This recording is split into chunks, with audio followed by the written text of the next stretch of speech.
Let me share with you an ancient story about an old man and a snake. Snake! It happened that one day an old man saw a snake trapped in a pile of burning wood. Out of compassion, the old man reached down and pulled the snake out of the heat. Seriously? Yep. However, the snake turned its head immediately and bit him. The pain was excruciating, and so the man immediately dropped the snake back into the flames. The old man then picked up a stick and once again tried to get the snake out of the fire. This time around, he managed to toss the snake to safety. Oh wow. Now, while this was going on, a young man was passing by who witnessed the whole scene. The young man then went to ask the old man, "Why did you help the snake even after it bit you?" The old man answered, "It is the nature of the snake to bite, but that will not change my nature, which is to help. We both did what we were born to do." Deep. Friends, regardless of whichever part of the world you live in, whatever your age, your level of education or status in life, it suffices to say that our individual life experiences will include some negativity. In fact, life in general is a constant series of experiences, both positive and negative. But for some reason, it looks like it is the negative experiences that leave the greatest scar on us. You meet people who will hurt you very deeply. You meet people who just want to take advantage of you. Damn right. The fact is, you shouldn't be surprised. It's not you, it's life.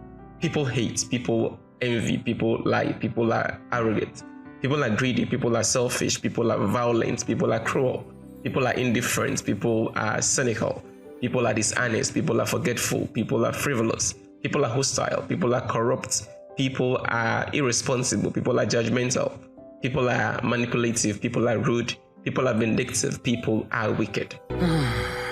And sometimes in your attempt to be a better person, in your attempt to make the world around you a better place, that is when you come face to face with these bad experiences.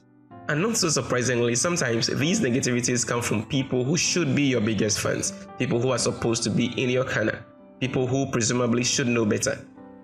And in my experience, when this happens, in your attempt to deal with the hurt and disappointment, you tend to lose yourself. You tend to lose the good you, the better version of you. You become angry, you become bitter, you become vindictive. Now, Maya Angelou, in her book, Letter to My Daughter, said, "You may not control all the events that happen to you, but you can decide not to be reduced by them." You see, it is in people's nature to be what they are. In the same way, it is in your nature to be you. You may not be able to control what people are or their attitudes towards you, but you can control your reactions towards them. You can control how you react to negative experiences. I must admit, though, that it's not that easy. Sometimes you just want hell to break loose and let them have it all. You want to let them know that you can be bad too.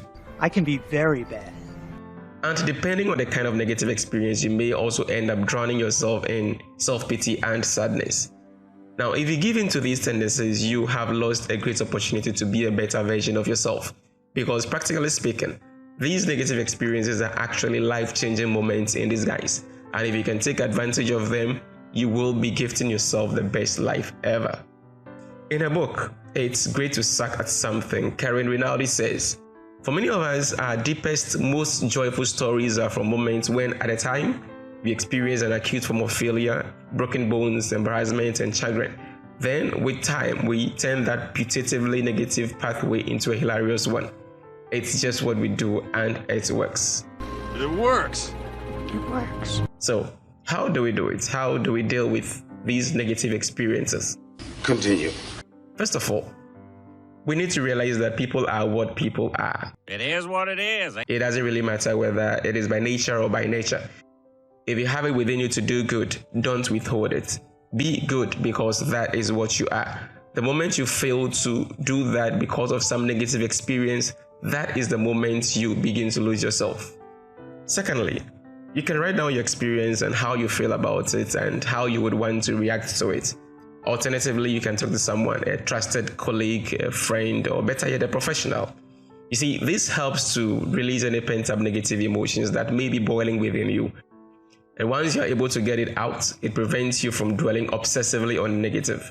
It prevents the tendency to indulge in self-pity and sadness, which, let's face it, seems to happen a lot when we are deeply hurt. Finally, forgive. To quote Steve Maraboli, the truth is, unless you let go, unless you forgive yourself, unless you forgive the situation, unless you realize that the situation is over, you cannot move forward. You gotta put your past behind you. Look, kid, bad things happen, and you can't do anything about it, right? Forget about the past. Letting go means forgiveness. Forgive whoever may have wronged you, and most importantly, forgive yourself and move on. Alright, that's all for today's video. I know it's been a while since we uploaded a video. A couple of events came across our lives this past couple of weeks, but we are back now. We hope to release at least 3 videos each week. By popular request, starting next week, we shall be uploading English language lessons every Wednesday. So look out for our videos, subscribe if you have not done so yet. You like and share the videos, tell a friend to tell another friend about this channel. Let's grow this family together. My name is Tete. I will see you in the next video. But until then, keep reading, keep changing your world, one book at a time.